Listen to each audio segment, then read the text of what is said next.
Greeting everyone, how are you? I hope you are well. So today we will discuss about exercise 4.4. ठीक है, हमने 4.1, 4.2 और 4.3 कर ली है. अब हम डिस्कस करेंगे 4.4 के बारे में. ठीक है, इसमें हम जो क्वेश्चन 1 है उसको देख लेते हैं. इसमें क्या है, सेटअप इक्वेशंस. आपको इक्वेशन को सेट करना है, पहले इक्वेशन बनानी है and solve them to find the unknown number in the following cases. यानी आपको एक जैसे ये एक स्टेटमेंट दे रखी होगी, इसको आपको इक्वेशन फॉर्म में बदलना है जैसे कि आपने पीछे वाले एक्सरसाइज में किया है. और उसके बाद जो अननोन नंबर है उसको फाइंड आउट करना है. कैसे, देखिए first question is add 4 to 8 times a number you get 60. First of all हमें क्या करना पड़ेगा, यहाँ पे हमें एक इक्वेशन को सेट करना है. भाई ऐड करना है 4, हमें 4 को ऐड करना है किसमें, 8 टाइम्स अ नंबर. कोई नंबर है उसके 8 टाइम्स में हमें 4 ऐड करना है, तो हमें क्या मिलेगा, 60 मिलेगा. तो देखिए इसको कैसे हम कर सकते हैं इक्वेशन में अकॉर्डिंग टू क्वेश्चन. अगर हम देखें, सपोज द नंबर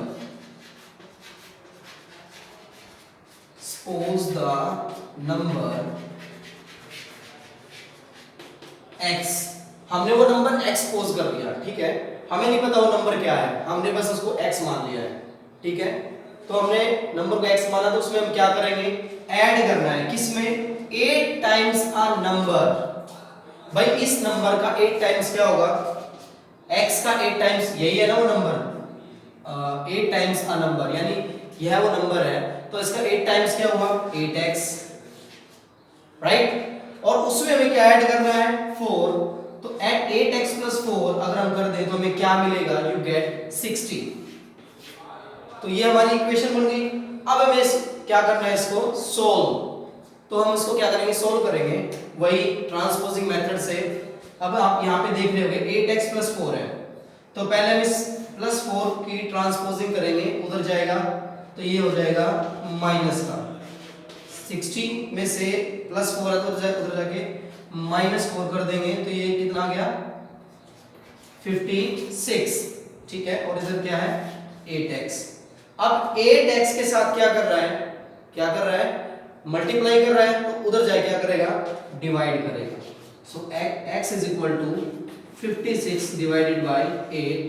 अगर आप इसको कैंसिल आउट करेंगे तो वो नंबर आ जाएगा 7. ठीक है, अब इसको ध्यान से देखिए, जो हमारा नंबर आया x क्या आया हमारा, जो हमने नंबर को सपोज किया था, यानी हमारा x की वैल्यू आ गई यहाँ पे, x इज इक्वल टू 7 आ गया है. ठीक है, तो ये था वो क्वेश्चन जो हमने भी सोल्व किया, ए पार्ट. अब इसको एक बार हम देख लेते हैं कि क्या हमारा ये क्वेश्चन ठीक है. अब इसका अगर हम 8 टाइम्स करें, जैसे इसने कहा 8 टाइम्स अ नंबर, यानी 7 का 8 टाइम्स कितना होगा, 56.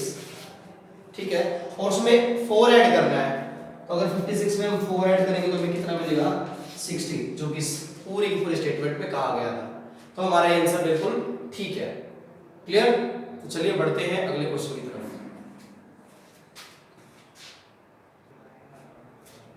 अब आगे जो क्वेश्चन हमारा बी पार्ट है उसको देख लेते हैं एक बार. 1/5 of a number -4 gives 3.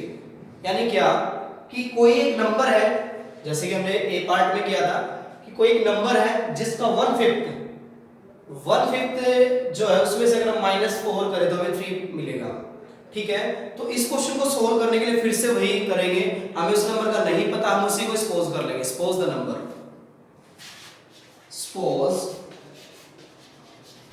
The number हमने x सपोज कर लिया. क्लियर. अब अकॉर्डिंग टू क्वेश्चन क्या कह रहे हैं वो, 1/5 ऑफ अ नंबर, पहले इस नंबर का 1/5 क्या होगा. तो अगर हम बात करें, जैसे हम लिखें 1/5 तो ये आए ऐसे आएगा 1/5. अगर कोई बात करे कि 1/3 तो 1/3, कोई बोले 1/4 तो 1/4. ठीक है, 1/6 तो 1/6. इस तरह से हम इसको लिख सकते हैं. तो 1/5 ऑफ अ नंबर, यानी इस नंबर का 1/5, तो 1/5 ऑफ x. क्या बोला, 1/5 ऑफ अ नंबर. अब 1/5 हमने लिख दिया, ऑफ x, यानी इस नंबर का 1/5 हमें देखना है क्या होगा. ठीक है, तो इसका हम देख लेते हैं क्या आएगा 1/5 ऑफ को हम मल्टीप्लिकेशन लिखते हैं मैथमेटिकल फॉर्म में। अगर ऑफ लिखा हुआ है कहीं पे मैथ्स में तो हम उसको क्या कर लेंगे मल्टीप्लाई कर लेंगे। अगर हमें कोई बोला जाए कि भाई 2/3 ऑफ अ नंबर तो हमें उसको मल्टीप्लाई करना है उस नंबर से, ठीक है। और ये x, ठीक है। तो इसको अगर हम मल्टीप्लाई करेंगे तो ये क्या आ जाएगा x/5, क्लियर। अब इसमें से क्या करना है -4, तो x/5 में से -4 कर देंगे तो हमें क्या मिलेगा 3 मिलेगा, ये ऐसे कह रहा है। तो अगर हम इसको देखें तो क्या ये हमारी इक्वेशन बन गई है, इक्वेशन तो हमारी तैयार है। तो इसको हमें क्या करना है सोल्व करना है। तो करके देख लेते हैं, -4 है उधर जाएगा तो प्लस का 4, तो क्या हो जाएगा x/5 is equal to 3 + 4 is equal to 7, ये हो गया। अब आगे देखिए x और 5x के साथ क्या कर रहा है डिवाइड कर रहा है, तो उधर जाए क्या करेगा मल्टीप्लाई करेगा। तो आप क्या कैसे लिख सकते हैं x इज इक्वल टू 7 × 5 35। तो हमारा आंसर क्या है, x की वैल्यू क्या है हमारी, जो x पोज किया था उसकी वैल्यू है 35, ठीक है। जहां जहां पे आप ट्रांसपोजिंग करते हैं उसको आप शो कर सकते हैं अपनी कॉपी में। जैसे यहाँ पे माइनस से प्लस में ट्रांसपोज हुआ है तो आप ऐसे इसको शो कर सकते हैं इस तरह से, जहां पे भी वो ट्रांसपोज हुआ है। अब यहाँ पे डिवाइड से मल्टीप्लाई में हुआ है तो आप ऐसे इसको शो कर सकते हैं,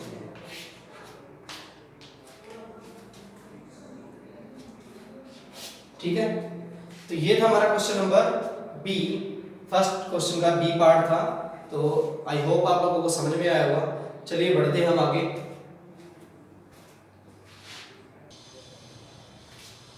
तो स्टूडेंट्स अभी हमने फर्स्ट क्वेश्चन के 2 पार्ट किए ए एंड बी, इसके और भी कई सारे पार्ट्स हैं तो आप उनको खुद से सोल्व करेंगे ताकि आपको ये अच्छे से समझ में आ जाए, ठीक है। अब हम बढ़ते हैं क्वेश्चन नंबर 2 की तरफ। हमारा क्वेश्चन नंबर 2 है सॉल्व द फॉलोइंग।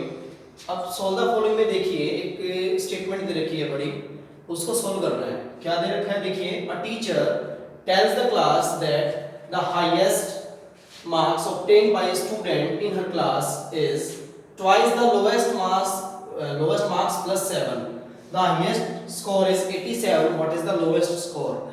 यानी वो ये कह रहा है कि एक बच्चे ने जिसने हाईएस्ट मार्क्स लिए क्लास में, उसके नंबर जो सबसे ज्यादा लो है, जिस बच्चे के नंबर उसके नंबर के दुगने से 7 ज्यादा है। तो हमें ये देखना है कि उस लोग की लोएस्ट मार्क्स किसने लिए हैं, ठीक है। एक बार दोबारा से सुनिए कि एक टीचर ये कह रहा है कि जिस बच्चे ने हाईएस्ट नंबर लिए हैं और हाईएस्ट नंबर है 87, ठीक है, तो वो ये कह रहा है कि जिस बच्चे ने सबसे कम लिए ना, उस बच्चे के जितने नंबर है उसके दुगने में 7 ज्यादा, ये है हाईएस्ट मार्क्स वाले के नंबर। तो आप यहाँ पे क्या कर सकते हैं, यहाँ पे फिर से वही चीज है कि आपको what is the lowest score है ये हमें फाइंड आउट करना है। तो इसको सपोज कर लेते हैं हम। तो यहाँ पे हम लिखेंगे let the lowest score x मान लिया हमने, भाई हमने ये मान लिया कि जो लोएस्ट स्कोर है वो x है। तो अकॉर्डिंग टू क्वेश्चन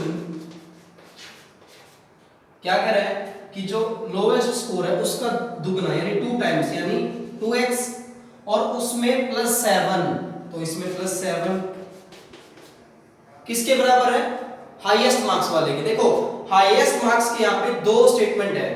एक तो स्टेटमेंट ये होगी भाई लोएस्ट मार्क्स तो ये है और उसके दुगने में 7 ज्यादा, ये है हाईएस्ट मार्क्स वाले के नंबर। और हाईएस्ट मार्क्स हमें दे भी रखे हैं 87। हमने इन दोनों को इक्वल क्यों रखा, क्योंकि 87 और ये 2x + 7 अपने आप में इक्वल है, ठीक है। क्योंकि हमें ये कहा गया है कि जो लोएस्ट मार्क्स है जिस बच्चे के, उसके दुगने से 7 ज्यादा हाईएस्ट मार्क्स वाले के नंबर हैं।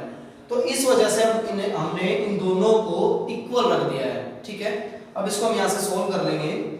अब यहाँ पे देखिए +7 है, ट्रांसपोज हुआ तो उधर चला गया। 2x = 87 - 7, ये हो गया 80, राइट। अब 80 हो गया तो अब यहाँ पे सिर्फ और सिर्फ 2x बचा हुआ है।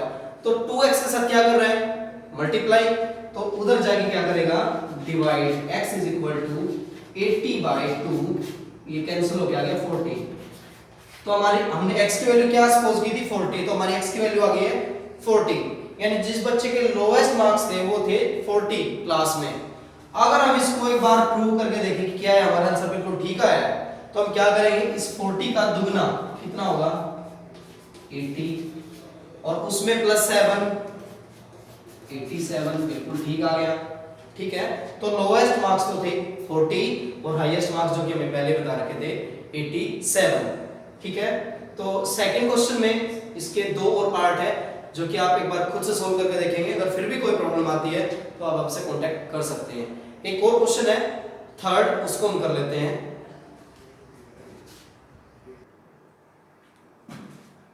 तो स्टूडेंट्स अब है हमारा question number 3, solve the following, और हमने इसमें पार्ट उठाया सेकंड। ठीक है, बहुत ही इंपॉर्टेंट पार्ट है, काफी ज्यादा आगे काम आने वाली चीज है, तो एक बार इसको ध्यान से समझ लेना। ठीक है, चलिए इसको स्टार्ट करते हैं। Lakshmi's father is 49 years old sorry, Lakshmi के जो पिता हैं वो 49 साल के हैं, 49 years के हैं। ठीक है, he is 4 years older than 3 times Lakshmi's age. What is the Lakshmi's age? हमें क्या बताना है, पहले तो हमें ये बताना है कि लक्ष्मी की एज क्या है, और उससे पहले इसने क्या कहा कि जो लक्ष्मी के पिताजी हैं वो लक्ष्मी की एज के 3 गुने से 4 साल ज्यादा है।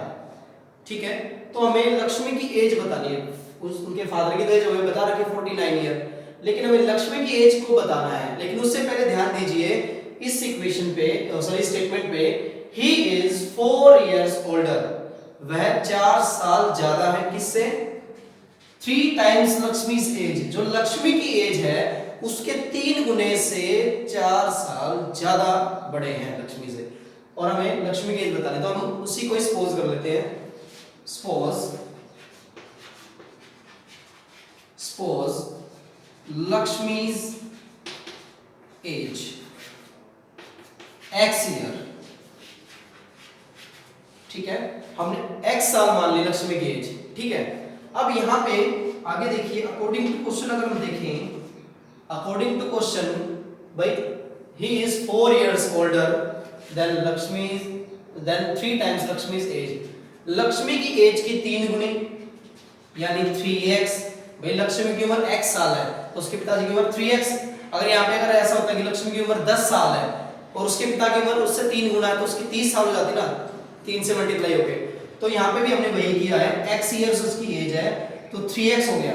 ठीक है, और उसमें 4 साल ज्यादा, भाई लक्ष्मी की उम्र x इयर्स है और उसके पिताजी की उम्र उसकी उम्र की 3 गुनी से 3 टाइम्स से 4 ज्यादा है। ठीक है, तो हमने क्या किया 3x + 4 और इक्वल रख दिया 49 के।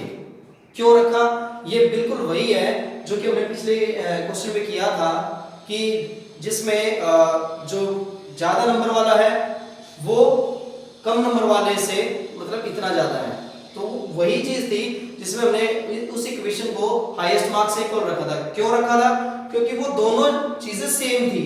तो यहाँ पे भी ये दोनों चीजें सेम है, ये भी उसके पिताजी की उम्र है और ये भी उसके पिताजी की उम्र है। ये कैसे है, ये हमने सपोज की हुई है। सपोज कैसे, भाई लक्ष्मी की उम्र x इयर्स थी, तो उसके बाद हमने अगर उसकी स्टेटमेंट के अकॉर्डिंग इक्वेशन बनाई तो भाई इसके उम्र के 3 गुना यानी 3x और उसमें 4 ज्यादा यानी 4 साल ज्यादा तो +4, तो ये भी लक्ष्मी के पिताजी की उम्र है और ये भी लक्ष्मी के पिताजी की उम्र है। ठीक है, ये एक्चुअल है, ये सपोज की है। अब हमने इसको इक्वल रख दिया तो यहां से हम x की वैल्यू निकाल लेंगे। देखिए कैसे, फिर से वही ट्रांसपोजिंग चलेगी, यहां पे +4 है, हम इसको उधर ले जाएंगे तो -4 हो जाएगा। 3x = 49 - 4 = 45 आ गया, और यहाँ पे ट्रांसपोजिंग क्या हुई, प्लस को हमने बदला है माइनस में। क्लियर, अब आगे देखिए भाई 3x के साथ क्या कर रहा है, मल्टीप्लाई कर रहा है, उधर जाए क्या करेगा, डिवाइड करेगा, तो x = 45 / 3। अब यहाँ पे मल्टीप्लाई कर था, इधर जाके डिवाइड कर दिया, तो इसको अगर हम कैंसिल आउट करें तो ये आ जाएगा 15। ठीक है, तो जो x की वैल्यू आई है 15 इयर्स, यानी लक्ष्मी की उम्र कितनी आ गई है, 15 इयर्स आ गई है, 15 साल। तो अगर हम इसको एक बार प्रूव करके देखें, ये ट्रांसपोजिंग दिखा देना भाई यहाँ पे भी, फिर मल्टीप्लाई से डिवाइड में चेंज हुआ है, आप इसका से शो कर सकते हैं। तो अब हम एक बार प्रूव करके देखें इसको कि क्या हमारा जो आंसर है वो बिल्कुल सही आया है। तो भाई लक्ष्मी की उम्र 15 साल, इसका 3 गुना 3 टाइम्स ही बोला था ना, तो 50 का 3 टाइम्स कितना होता है 45, और उसमें 4 ज्यादा तो 45 प्लस 4, ये देखिए बिल्कुल ठीक आ गया 49। तो ये था हमारा क्वेश्चन नंबर 2, थर्ड क्वेश्चन का, ठीक है, ये पार्ट नंबर 2 था। तो उम्मीद करता हूँ आप सभी को ये एक्सरसाइज समझ में आई होगी। इसके और भी कई सारे पार्ट रह गए हैं जिसको आपको खुद सोल्व करना है ताकि आपको ये चीजें अच्छे से क्लियर हो जाए, ठीक है। तो बेटा मिलते हैं नेक्स्ट वीडियो में, तब तक के लिए अपना ख्याल रखें और इस एक्सरसाइज को अच्छे से रिवाइज करें। Thank you, have a nice time.